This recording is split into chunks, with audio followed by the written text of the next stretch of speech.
I love Daytona. You never know who you're going to meet. And I ran into the Graham brothers. We both like the same kind of cars, both in the same business, and they're very sharp. When I ran into them, they were looking at a Corvair, which I never thought they would look at. That Corvair had an LS3 motor in it, which is crazy, but the car wasn't finished either. The interior wasn't together. That's not a car for us. Brian, you like to take chances. Is this a car you take a chance on? If it were done, I would say take the chance, but having to finish it was done and you could buy it right. Right. Brian and Jay are definitely a contrast. Brian likes to take chances. Brian will swing for the fences. Jay is more or less a plug-in straight-ahead kind of a guy. You think maybe I can tag along with you? Maybe catch some of this Volo magic you have? Absolutely. We're going this way. Come on. I've never been to this Daytona show, and walking around with Ted, it's interesting getting his perspective on things. We're walking along, and we bump into a blue GS Stage 1 convertible. Too good to be true. 4-speed, air-conditioned, great colors, great options. Is it a real car? No, it's supposed to be a Stage 1. If it's a Stage 1, it's an 80 grand car. Can you run the VIN and find out? The VIN number tells you it's a GS, but it doesn't tell you if it's a Stage 1. The thing is, there's only 81 Stage 1 4-speed convertibles built. So if it is the real deal, it's an extremely rare car. I got a feeling that this guy is smart enough to know that his car is a clone.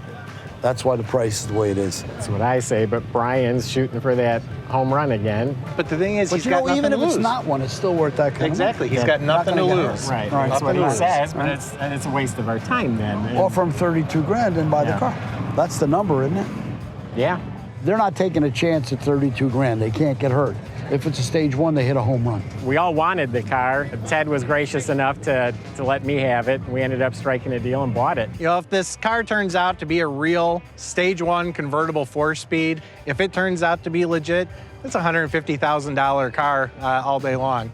If it doesn't, well, we'll put it up at $49,900 and still make a good buck. I don't mind making a car deal on my vacation. That's what I do. I actually sold my doctor a car while he was delivering our first child, so there's never a bad time for a car deal. I'm here at the Volo Museum, about an hour out of Chicago. Hey, Ted, how you doing? Brian, how you doing, brother? Good to see you. Good. Yep, you too. You Good too. to see you, man. I'm just happy to be here. This is an interesting room. Yeah, this is our Duesenberg room. We got the largest collection of Duesenberg 2s in the world. They made 63 of them. We got 13. Wow. I could stay in this room all day. I just love these automobiles. Here at the Volo Auto Museum, we've got about 400 cars sprawled out over about 30 acres. We have about 300 vintage cars for sale, and we also have a museum. So people can come here and view everything. We got stuff for the kids, stuff for the grandparents. You never know what you're gonna see next. You know who this is? Wake up, Maggie, I think I got something to say to you. This is Rod Stewart's car. Yes, yes, he had this at his house in Palm Beach. Yeah.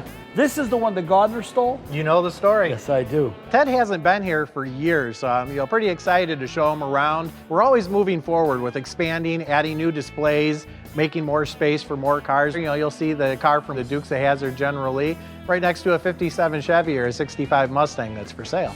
Terminator 3. One of our many TV and movie cars. The Ecto. Ecto 1, the 66 TV series Batmobile. Bond. James Bond. I got something here from your neck of the woods. Bikini-clad women? Not too far off. Miami Vice. Yep. They really put us on the map for filmmaking and everything else. The people that buy these cars are the people that remember them from their childhood when they couldn't afford it. It was a dream. And now those people are older and they're making their dreams come true. Do you recognize this one? Cat in the Hat? That is Cat in the Hat. This thing is a work of art. They spent $1.4 million building this car, and it was on screen for less than 60 seconds. You know, you're in great shape for the shape you're in. That's a good Dr. Seuss line, but wrong show. I do not like green eggs and ham. I do not like them, Sam I am. You're still on the wrong show. I thought you said you've seen this movie. We never know what's going to happen. Who's going to walk through the door, what's going to show up at our front door. So every day is exciting. We get to see something new and something fresh.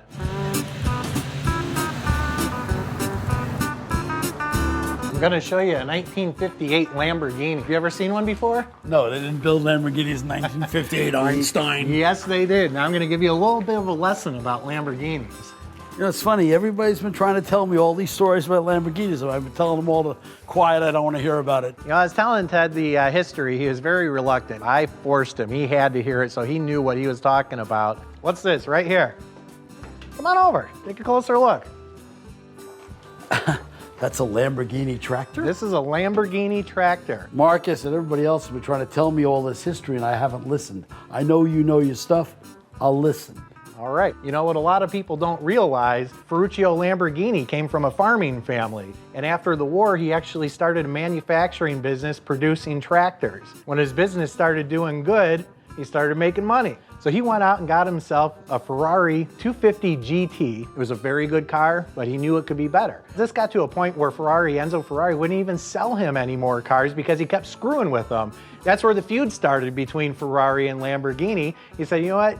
You're not gonna sell me a car, I'll build my own. And he built a better car, and that's became the supercar it is today. Wow, I had no idea about the tractors at all. Yeah, a lot of people don't. Now you can actually tell people that you saw a 1958 Lamborghini and they're not gonna believe you, and you can correct them now that I gave you your history lesson. Thank you so much. I've been taught something. Everybody's been trying to tell me the story of Lamborghini. I finally listened to Brian because Brian really knew the story, and I learned a lot today. And I'm about to meet Butch Patrick, Eddie Munster. He's done a lot of film work. He's acted, he's traveled the world, but he's always going to be known as Eddie Munster. The show is even still on TV. Man, I have a Munstermobile, so I am psyched. Really, really psyched. I want to look at that. That's spectacular. Everybody has a coffin car, right? Oh my God. My first car was a 69 Mach 1. Had a lot of muscle cars through my years, and now I'm the proud owner of these tribute cars of the Munster Coach and Dragula. I got my own coffin car, as you can see.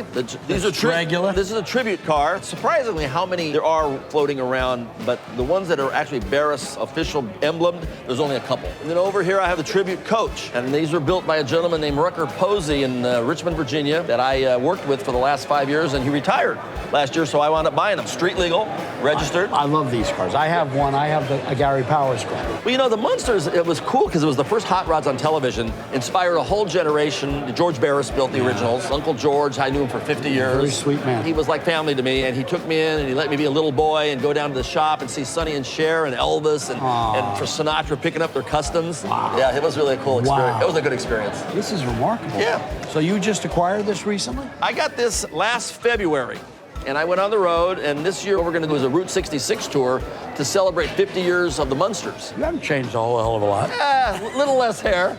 Little less hair. Let's not do any hair. Yeah, there you go. What he's got here today, these Munstermobile, the Dragula, it's just so nice. Everything is perfect. And this guy knows how to do this. It's what he does. I am so lucky to have been on a show that not only endures as a TV show, but also has hot rods involved. So I have this really neat Americana foothold. And it's your passion. It's not work. And as people say, do you ever get tired of doing it? And I said, if I got tired of doing it, I wouldn't be here. I enjoy it. Yeah, man. I'm going to come down and visit you. I would love that. I'll give We'll you my compare car. cars. Yeah, there's no comparison. Your car's, oh my God, it's gorgeous. It was really nice reminiscing and talking with Butch Patrick, Eddie Munster. It was great. What a nice man. I had a blast. Some people make it fun. He's one of them.